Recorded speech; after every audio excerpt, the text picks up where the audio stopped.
ಜಾನಪದ ಕಲಾವಿದೆ ಮಾರಕ್ಕ ಸಣ್ಣ ಚಿತ್ತಪ್ಪರವರ 100ನೇ ವರ್ಷದ ಹುಟ್ಟುಹಬ್ಬದ ಸಂದರ್ಭದಲ್ಲಿ ಪ್ರಮುಖರು ಅಭಿನಂದಿಸಿದರು. ಇದೇ ಸಂದರ್ಭದಲ್ಲಿ ಜುಂಜಪ್ಪನ ಕಾವ್ಯ, ಕಾವಲಮ್ಮನ ಕಾವ್ಯ, ಸಿದ್ದನಕುಂಟೆ ಸಿದ್ದಯ್ಯ ಹಾಗೂ ಹೆಂಜಾರಿ ಸಿದ್ದಯ್ಯನ ಕಥನ ಕಾವ್ಯದ ಸೊಲ್ಲುಗಳನ್ನು ಹಾಡಿ ಗಮನವನ್ನು ಸೆಳೆದರು. ತಾಲೂಕು ಫೋಟೋಗ್ರಾಫರ್ಸ್ ಮತ್ತು ವಿಡಿಯೋಗ್ರಾಫರ್ಸ್ ಸಂಘದ ಅಧ್ಯಕ್ಷ ನಾಗರಾಜು, ಮಾನವ ಹಕ್ಕುಗಳು ಹಾಗೂ ಭ್ರಷ್ಟಾಚಾರ ವಿರೋಧಿ ಸಂಸ್ಥೆ ತಾಲೂಕು ಶಾಖೆ ಅಧ್ಯಕ್ಷ ಎಂಆರ್ ಮಂಜುನಾಥ್ ನೇತೃತ್ವದಲ್ಲಿ ಮಾರಕ್ಕ ಮನೆಗೆ ತೆರಳಿ ಸನ್ಮಾನಿಸಲಾಯಿತು.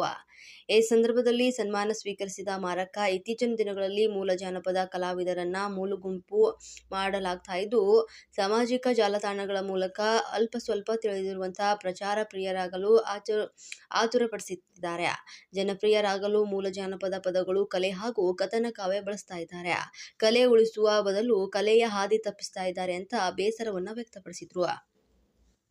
ಜನಪದ ಕಲೆ ಮತ್ತು ಕಥನ ಕಾವ್ಯಗಳು ಗತಕಾಲದ ವೈಭವವನ್ನು ಮರಳಿ ಪಡೆಯಬೇಕು. ಇಂದಿನ ಮಕ್ಕಳಿಗೆ ಕಲಿಸಿಕೊಡುವ ಮೂಲಕ ಜನಪದ ರಸಬಳಿಗೆ ನೀರೆರೆದು ಪೋಷಿಸುವಂತ ಕೆಲಸವಾಗಬೇಕು ಅಂತ ಹೇಳಿದರು. ಮಾನವ ಹಕ್ಕುಗಳು ಮತ್ತು ಭ್ರಷ್ಟಾಚಾರ ವಿರೋಧಿ ಸಂಸ್ಥೆ ಉಪಾಧ್ಯಕ್ಷರಾದಂತಹ ಲೋಕೇಶ್ ಅಂತಾನಿ, ಪ್ರಧಾನಿ ಕಾರ್ಯದರ್ಶಿಯಾದಂತಹ ಜಿ ವೆಂಕಟೇಶ್, ಕಾರ್ಯದರ್ಶಿ ತೇಜೇಶ್, ಕಲಾವಿದರಾದಂತಹ ಚಿತ್ತಮ್ಮ, ಮಾರಣ್ಣ, ರೇಖಾ, ಗೋಪಾಲಕೃಷ್ಣ ಅವರು ಭಾಗವಹಿಸಿದ್ರು. ಆಮೇಲೆ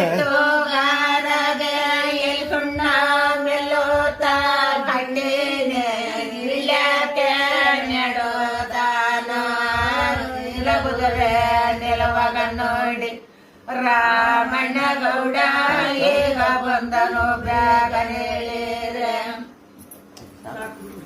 ಸ್ನೇಹಿತರೆ